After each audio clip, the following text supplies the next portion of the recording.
கொஞ்சம் அப்படி சிரிச்சு சிரிச்சு பேசுறேன்லப்பா, உடனே சொல்றாங்க, நீங்க போய் கஷ்டத்த சொல்ற மாதிரியே தெரியலையே, நீங்க போய் என்னமோ ராஜா முத்தையா செட்டியார் மருமக மாதிரி உட்காந்து பேசிட்டு வர்றீங்க, உங்களுக்கு எவன் ஹெல்ப் பண்ணுவேன் அப்படிங்கிறாங்க.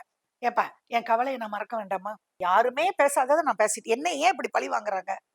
இப்ப நான் இப்ப இருக்கிற நம்ம முதல்வருக்கும் நம்ம தம்பி டெப்டி சிஎம்க்கும் உதயநிதியை நான் பார்த்து கேட்கிறேன், அரசியலை விட்டு என்னை தள்ளிருங்க.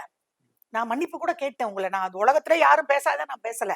நீங்க டிஎம்கேல உள்ளவங்க, பிஜேபியில எந்த கட்சியில உள்ளவங்களும் இவங்க இந்த பக்கம் தாக்குறது இந்த பக்கம் தாக்குறது இயல்பு. நான் அப்படி வரலாறு காணாத ஒண்ணும் தாக்கலையே. மறப்போம் மன்னிப்போம்ங்கிறது தானே வாழ்க்கை.